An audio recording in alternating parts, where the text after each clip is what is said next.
levar os discípulos a compreenderem que os discipulados cristão se expressa no respeito mútuo e o cuidado responsável com os necessitados e no zelo pela integridade da liderança espiritual da igreja. Nós vamos estudar a lição número 6. Tem como título Discipulado com respeito e responsabilidade. O texto base é o capítulo 5 de 1 Timóteo. Antes, nós vamos fazer algumas perguntas, E ao longo desse estudo poderemos tirar algumas conclusões. A primeira pergunta é: tenho buscado discernimento espiritual para agir na hora certa? Como tenho demonstrado a compaixão na minha forma de cuidar dos discípulos? E terceira e última pergunta: como posso melhorar o meu relacionamento com diferentes faixas etárias dentro da igreja? Estaremos orando nessa hora, agradecendo a Deus. Quero te agradecer, meu amigo, meu irmão, por já estar conosco, para podermos participar de mais um estudo da revista Palavra e Vida da Convenção Batista Fluminense. Oremos ao Senhor. Pai querido, Deus eterno, soberano Deus, Pai de nosso Senhor e Salvador, Senhor Jesus Cristo, quero te agradecer, Senhor, por mais uma oportunidade que o Senhor nos dá de aprender mais um pouco da santa e bendita palavra que nos fortalece a cada manhã, a cada dia e nos encoraja, Senhor, a enfrentar o dia a dia. Por isso, Pai, eu peço por cada um daqueles que está conosco, ó Deus, que tem acompanhado esse canal, que o Senhor possa estar abençoando grandemente e que essas lições possam servir para o seu dia a dia, para enfrentar as lutas cotidianas. Em nome de Jesus, que eu quero te agradecer para todo sempre. Amém e amém. Então, irmão, nós vamos estudar discipulado com respeito e responsabilidade. Vamos falar aqui o que é respeito, Respeito é o sentimento que impede de uma pessoa de tratar alguém mal, de ser mal criada ou de agir com falta de consideração na maneira como se comporta com os outros. Estima, Como você estima aquela pessoa. Então, é uma forma de você tratar a outra pessoa, com consideração. Também responsabilidade, Eu tive a curiosidade de saber o que é a palavra em si, responsabilidade. É principalmente a capacidade de avaliar as próprias habilidades e ações e as possíveis consequências das decisões e agir de forma que os objetivos esperados tenham maior habilidade de seres alcançados. Então, nós vamos ler o texto, que foi proposto aqui pelo pastor Davidson, Pastor Davidson, que é autor dessa lição, Davidson Pereira de Freitas.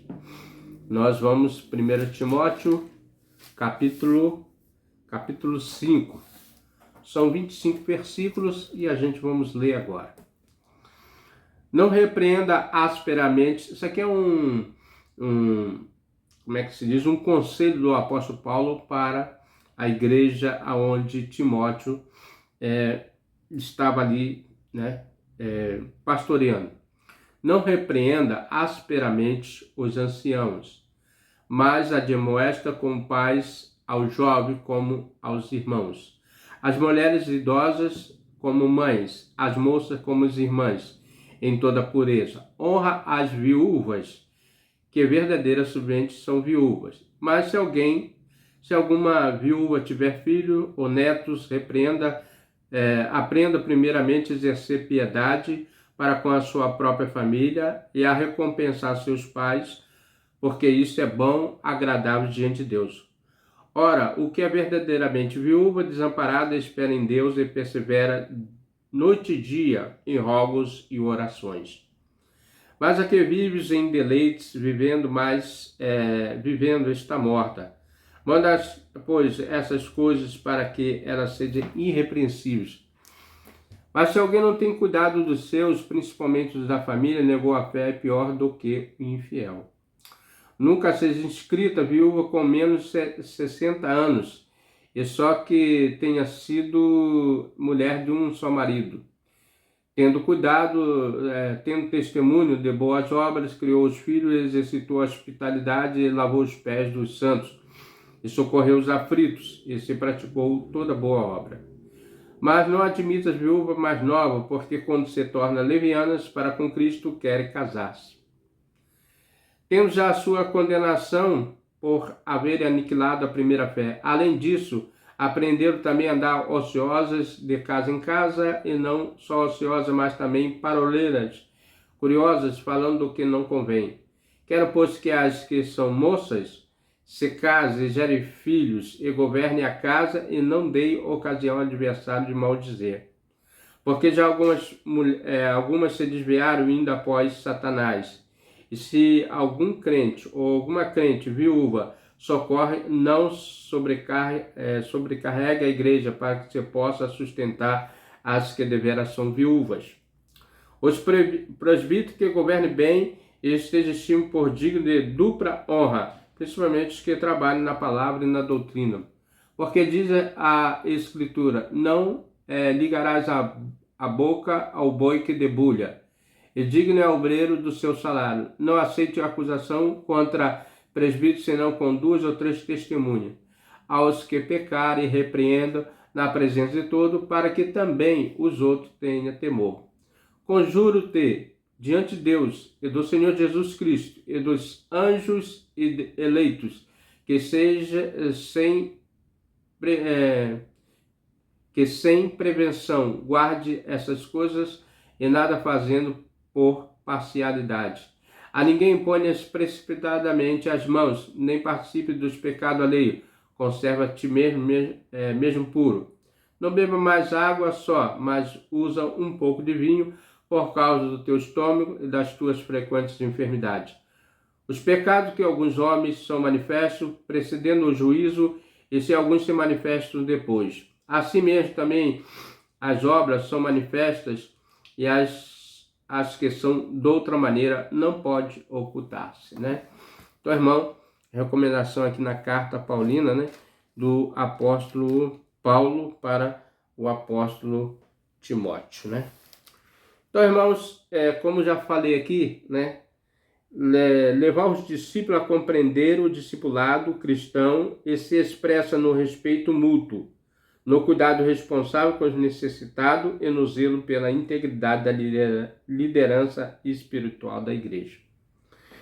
Depois de exortar Timóteo a ter cuidado de si mesmo e da doutrina, Paulo orienta a lidar de forma sábia com as diferentes pessoas e grupos dentro da igreja, né? Em 1 Timóteo 5, Paulo orienta o seu jovem discípulo Timóteo sobre a conduta relacional dentro da comunidade cristã e sobre como tratar diferentes grupos dentro da igreja, tais como idosos, jovens, viúvas e líderes, destacando princípios de respeito, né? Responsabilidade espiritual, sabedoria e justiça. O verdadeiro discipulado passa por relacionamentos saudáveis, sustentados pela honra, né, e pelo cuidado mútuo. Quem discipula precisa aprender a lidar com pessoas diferentes de maneira sábia, piedosa e equilibrada, refletindo o caráter de Cristo em cada interação. Então, o discipulado, né, aquele que discipula outras pessoas, ele tem que ter essas características, né? O cuidado mútuo, o respeito, a piedade, o equilíbrio. E refletindo o caráter de Cristo em cada interação. Aqui estão 3 áreas essenciais para o discipulado eficaz, né? Honrando relacionamentos na igreja.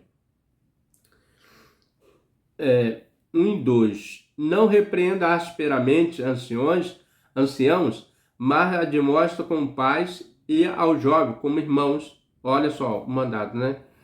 E as mulheres idosas como as mães, e as moças como irmãs, em toda a pureza. Então, nós temos que tratar os senhores, né? Os anciãos, os idosos, os velhos, né? Com respeito, né? Com carinho, como se cuidasse dos próprios pais, e as irmãs como mães, e as jovens como as suas irmãs, né? O líder pode exercer ministério demonstrando predileções.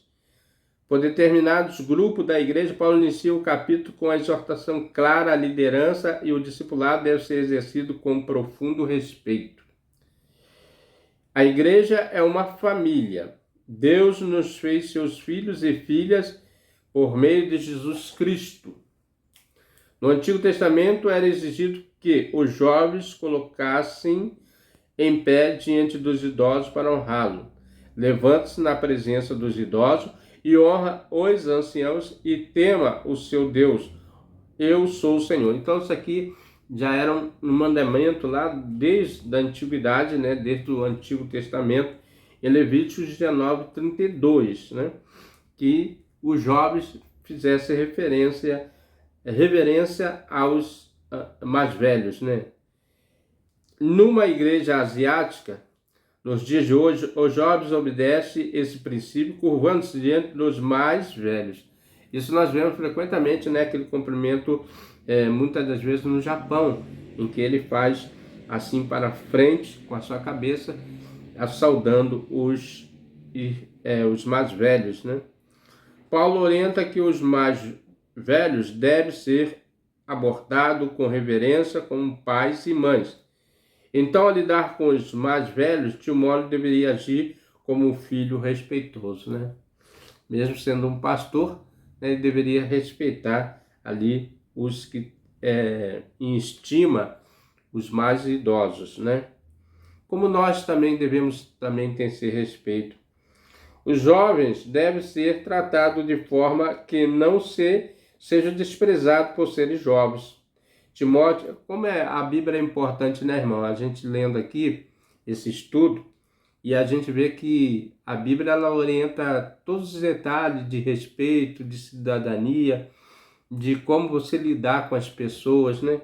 Moldando o caráter, tirando aquela arrogância, aquele jeito bruto da pessoa lidar com as pessoas, né?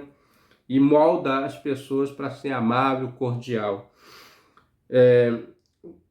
Deveria tratá-lo com companheiros, como irmãos. Assim, o jovem deve tratar os idosos com reverência, e os idosos devem tratar os mais jovens em consideração e amor, né? O mundo atual, na verdade, precisa desse conceito aqui. Não só na igreja, mas também no mundo geral, né? Para que tenha equilíbrio. Esse é um princípio vital para a paz na família, na igreja.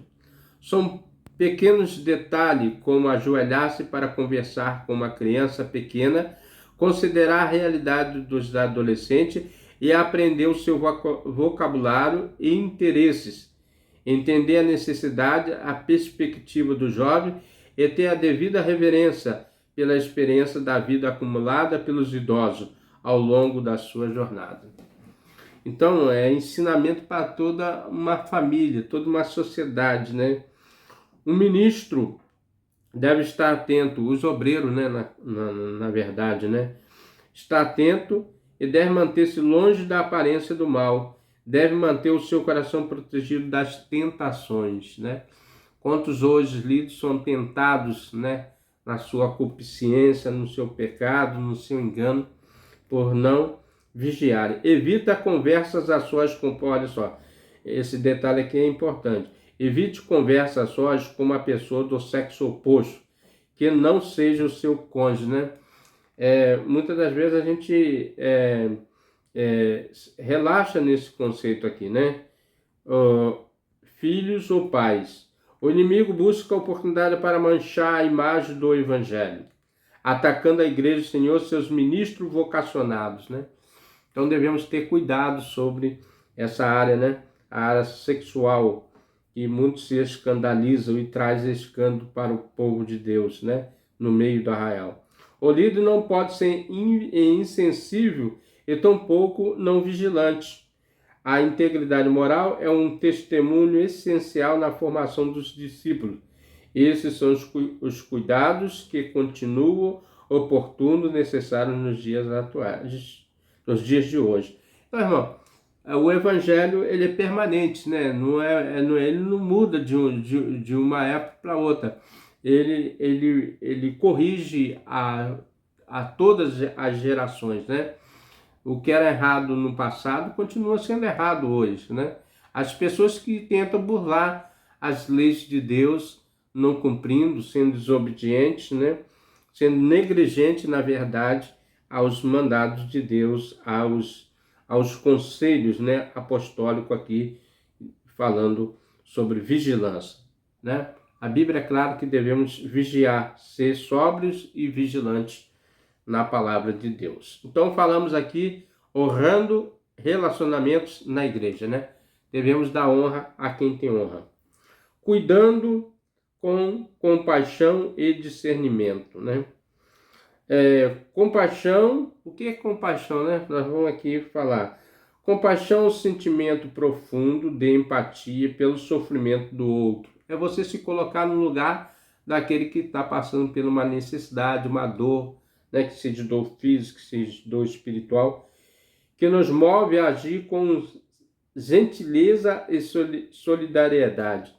Jesus, nosso exemplo maior, né? Jesus, aliás, a palavra do meu pastor, domingo passado, né? Ele falou exatamente, né?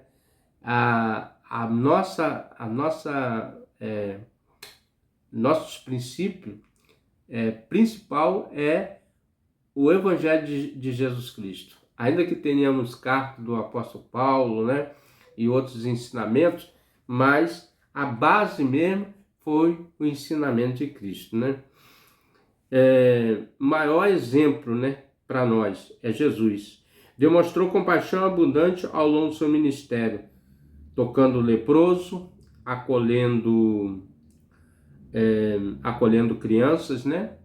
E hoje as crianças são atacadas de tudo quanto é forma, né, irmãos? Curando os enfermos e perdoando os pecados, né? Perdão é muito importante aqui, Jesus perdoando. Isso está em Mateus, vamos abrir aqui em Mateus, né? Rapidinho aqui, Mateus 9, né? Mateus 9, 36. Mateus 9, 36, que diz assim: E vendo a multidão, teve grande compaixão dele, porque andavam desgarrados, errantes como ovelhas que não têm pastor. Então Jesus sempre quis cuidar, né, das pessoas, né? Por mais que as pessoas fossem resistentes ao ministério dele aqui terreno, mas ele sempre quis estar cuidando de pessoas, né? Para isso ele veio, né? Para servir. E também Marcos, irmãos, nós vamos ver aqui também Marcos 14, 1, que vai falar também sobre Marcos, o Evangelho de Marcos,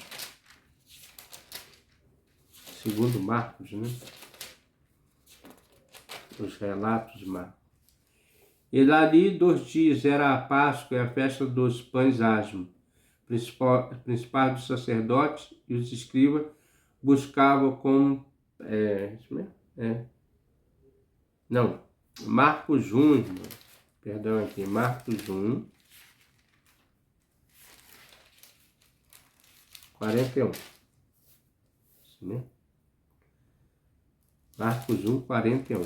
Que diz assim: Jesus, movido de grande compaixão, estendeu a mão e tocou. Ele disse: quero ser limpo. Então Jesus cumpriu esse ministério, né, de curar, de acolher, de,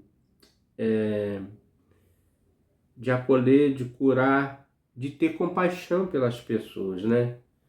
E hoje a igreja, ela tem que fazer esse mesmo papel e demonstrar o amor àqueles que necessitam. O cuidado com as viúvas era uma prática antiga e essencial na igreja primitiva, mas Paulo orienta que esse cuidado não seja cego ou ingênuo, mostrando que a igreja precisa ter critério e compaixão, né?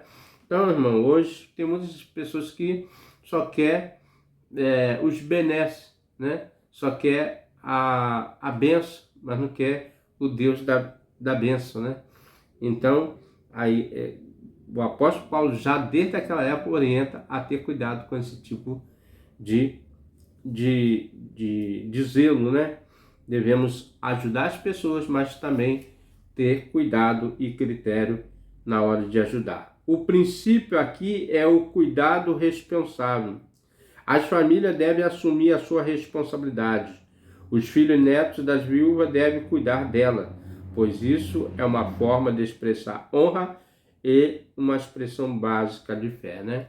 Então, a igreja, né, Paulo passando essas orientações para Timóteo, que colocasse em prática ali na igreja onde ele estava, né, e que colocasse essa prática ali para os irmãos, repassando para a igreja como deveria comportar no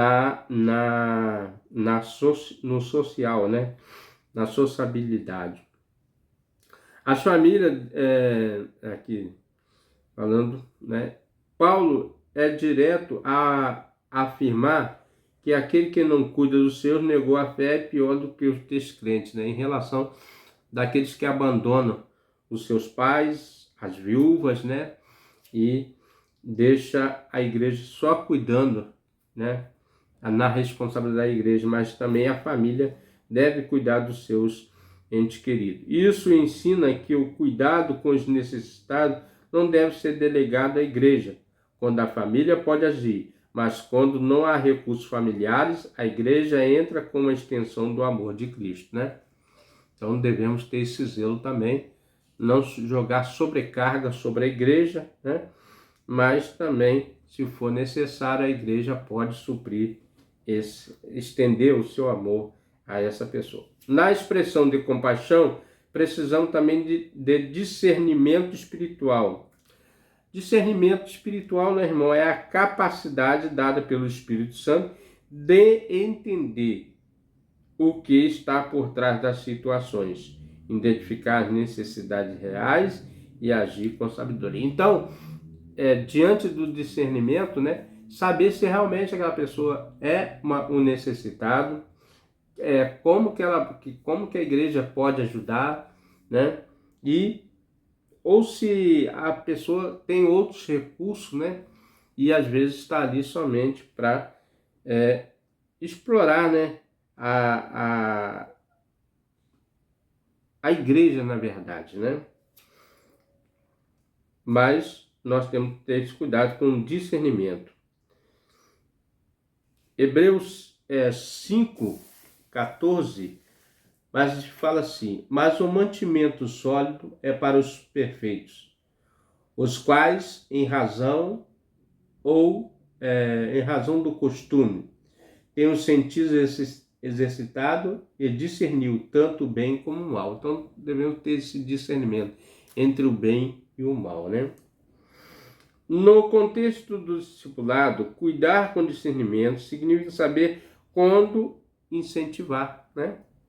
Quando corrigir e quando dar espaço e quando confrontar, né? Então, saber o momento certo. Nem sempre o que o discipulado pede é conforto imediato. Às vezes, uma palavra dura pode para o crescimento, né? Uma palavra dura para o crescimento. 2 Timóteo 4:2. Que pregues a palavra, inste, tempo e fora de tempo, redarguas, repreenda, exorte com toda a longanimidade de doutrina. Então, devemos exortar a igreja, devemos ensinar a igreja em todo o tempo, né? Devemos estar orientando a igreja, né? O equilíbrio entre a compaixão e o discernimento evita o erro de ser indiferente às necessidades. Uma das causas que estava acontecendo na igreja antiga é que algumas viúvas, né, lembra disso? Lá antes estavam reclamando. Por quê? Porque não houve discernimento.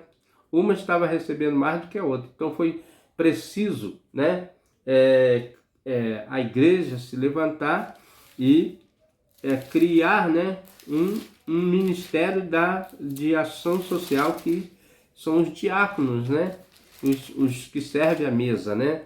Na verdade, diácono não é só aquele que serve a ceia, mas serve também outras coisas na igreja. E nós vamos ver aqui, quando em Atos, né, houve essa reclamação de algumas, né, que estavam passando por dificuldades, e uns tendo mais do que os outros.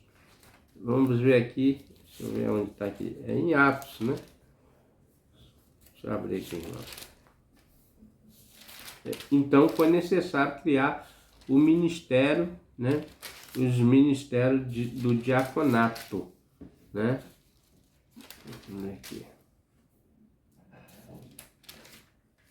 Aqui no capítulo 6 de Atos, né? Naqueles dias, crescendo o número dos discípulos, houve uma murmuração dos gregos contra os hebreus, né? Porque suas viúvas eram desprezadas no ministério cotidiano. Então levantaram ali, né? Fizeram tipo uma assembleia, né? E ali foram escolhidos esses 7 diáconos para servir ali, orientar nessa assistência social. Então, houve um discernimento ali, né, irmãos? Ou para que não fosse desperdiçado. Mas também o erro de ser permissivo ou precipitado. Então, esse cuidado de discernimento faz com que as pessoas não errem, né, no zelo da casa do Senhor. Então, falamos no primeiro tópico, né, honrando o relacionamento na igreja. Segundo tópico, cuidando com compaixão e discernimento. E o terceiro e último tópico é cuidado e justiça no trato com os líderes. O cuidado com os líderes espirituais é a parte essencial do bom funcionamento da igreja, né? Cuidar dos seus líderes, né? Paulo afirma que os presbíteros ou os pastores que presidem bem devem receber dupla honra, né? Então, devemos ter zelo pelos nossos líderes, os pastores, os diáconos, né, os presbíteros, né? Todos aqueles que estão na obra do Senhor. Especialmente os que trabalham na pregação e no ensino, né? Aqui, especialmente na pregação e no ensino da palavra. A expressão dupla honra envolve tanto o respeito público quanto o sustento material. Ele reforça isso citando a lei de Moisés. Não atarás a boca do boi que debulha. Aqui é sobre o trabalho, né? A remuneração, que a igreja também deve honrar os seus pastores, os seus líderes. A palavra de Jesus: digno é o trabalhador do seu salário, né? Então, todo aquele que exerce a função de trabalho deve receber pelo que plantou, né? A igreja discipuladora cuida bem dos que alimentam espiritualmente. Contudo, os líderes não estão acima da correção, né? Todos nós somos corrigidos pela palavra. Nenhuma acusação deve ser feita sem 2 ou 3 testemunhas. Essa aqui é uma orientação das cartas paulinas do apóstolo Paulo, né? Sobre essa recomendação, né? De alguém levianamente tentar difamar um líder, né? Sem qualquer, como é que se diz? Prova, né? De acusação, né? Então aqui ele fala assim: nenhuma acusação deve ser aceita sem 2 ou 3 testemunhas, mas quando comprovada, a falta deve ser tratada publicamente para servir de exemplo, né? Então há uma correção, né? Da parte da igreja tem que corrigir. Timóteo é exortado a agir sem parcialidade e com temor diante de Deus. Então tudo deve ser feito com amor, com temor diante do Pai, né? Uma liderança saudável é aquela que presta conta, é corrigível e vive com temor diante de Deus e da congregação. Daí a importância do cuidado na escolha da consagração dos vocacionados. A imposição de mãos simboliza a consagração de novos líderes. Paulo adverte, né? Aqui há uma advertência do apóstolo Paulo, né? Não apresse em impor as mãos a ninguém. Então, irmãos, como o discernimento espiritual é importante para tudo, a causa, como a vigilância é importante para a igreja, né? Então também Paulo aqui orienta, não se apresse, examine bem, né? Cuidadosamente, minuciosamente, a quem essa pessoa, o candidato a vocacionado, ele vai estar ali, porque ele vai representar a igreja, né? Vai representar parte do reino celestial, né?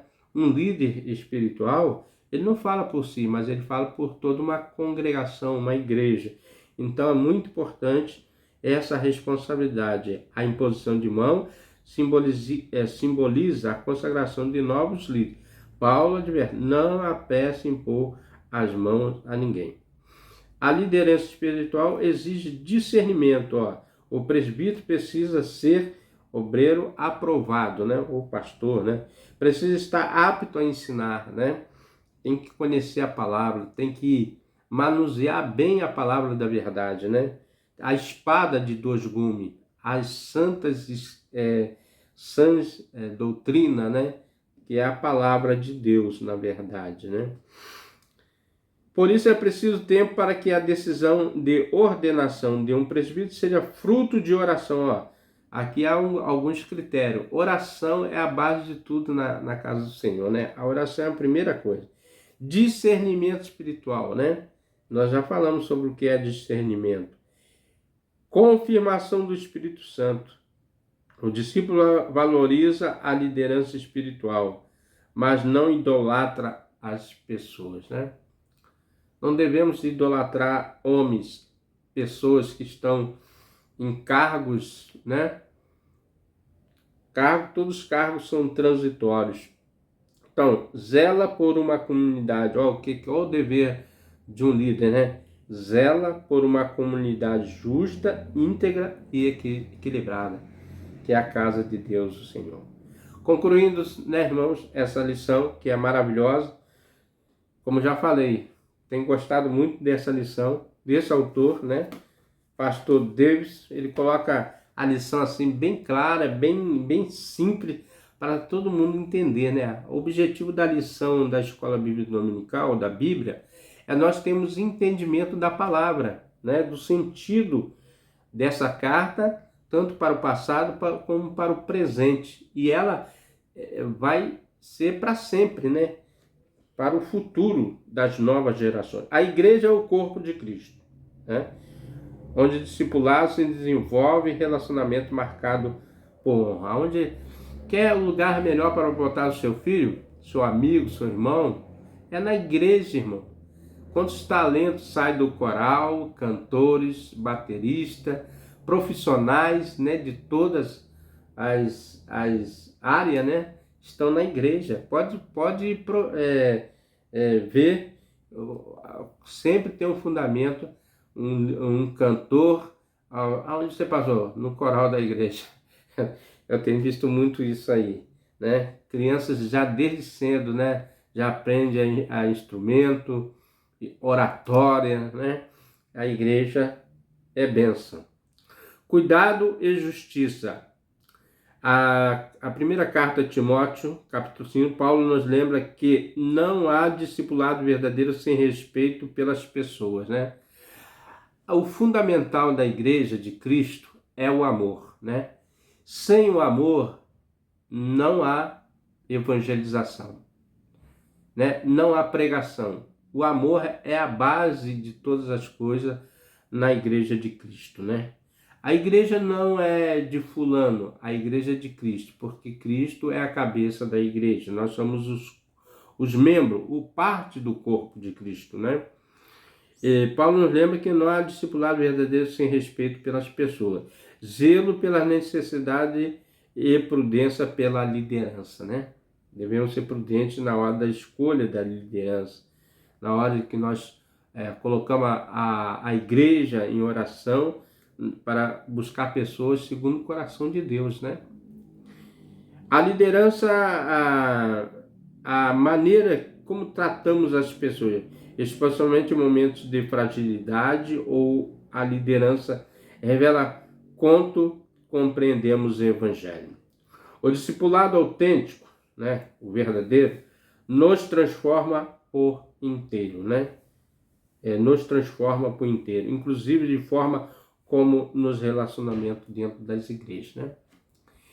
Igreja é bênção, mas também ali na igreja tem pessoas, como em todo lugar, tem pessoas de todo tipo, de todo gênero, né? E é ali que nós aprendemos a conviver uns com os outros, né? A deixar o nosso eu e viver em comunidade, em comum com todos que ali estão. Viver o Evangelho na prática é uma evidência que estamos crescendo como discípulo do Senhor. Então, irmãos, viver o Evangelho na prática, no dia a dia, no cotidiano, em casa, em qualquer lugar, é uma evidência que estamos crescendo como discípulos, né? Toda planta, ele começa como uma germinação, uma sementinha, e ela vai crescendo e se desenvolvendo, né? E ela se torna uma árvore frondosa, né? Assim é a vida do crente. Ele vai crescendo, aprendendo, adquirindo conhecimento, experiência e sendo transformado pelo poder de Deus. Porque quem transforma o homem é o poder de Deus. Meu amigo, meu irmão, chegamos ao final dessa lição. Agora queremos orar por mim e por você também. Queremos orar pelo nosso país, né? Queremos orar pela nossa cidade. Queremos orar pelo nosso estado. Quero orar para que cada um que aqui habita nesses lugares seja alcançado pelo poder de Deus, através da pregação que é proferida, né, em todos os cantos desses lugares. Pai querido, Deus eterno, mais uma vez viemos a Ti, ó Deus, agradecido. Agradecendo a Ti, ó Deus, por mais um dia de vida, saúde. Não que merecemos, ó Pai, mas porque o Senhor é generoso, bondoso, amável. Porque o Senhor nos modifica, Senhor, e transforma a nossa vida. E nós agora, Senhor, passamos a ter mais entendimento do seu amor e a compreensão que o Senhor nos dá sobre o amor, como devemos amar, como devemos respeitar as pessoas. Senhor, alcance essas pessoas que ainda não foram alcançadas por Ti, que eles possam ter um entendimento que só o Espírito Santo pode dar ao seu coração. A voz, Senhor, ecoa através de cada obreiro, de cada ministro, de cada servo Teu que pronuncia o Teu amor, como nós um dia fomos alcançados por Ti, através daqueles que anunciaram o Teu Evangelho.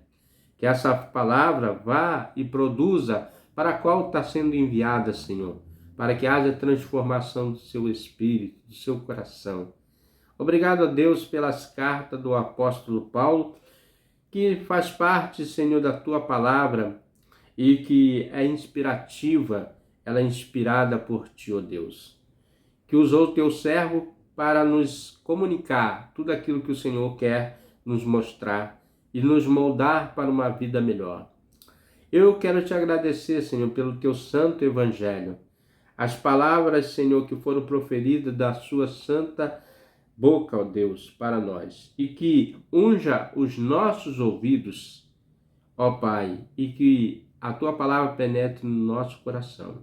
Abençoa os ouvintes que têm nos acompanhado, os irmãos que têm participado deste canal, Senhor, que tem lido a Tua palavra, ó Deus, que tem recebido, Senhor, os ensinamentos. E tudo aquilo que nós não conseguimos transmitir, ó Deus, que o Teu Espírito Santo possa testemunhar no coração de cada um deles o que o Senhor quer transformar o coração deles, Senhor. Muito obrigado, Deus. Perdoa as nossas falhas, nossos erros. Ó Senhor, e salva para a Tua glória, em nome de Jesus. Meu amigo, meu irmão, esse é mais um estudo. Se você tem gostado dos nossos estudos, venha conosco. Até o próximo estudo, se assim o nosso bom Deus nos permitir. Amém?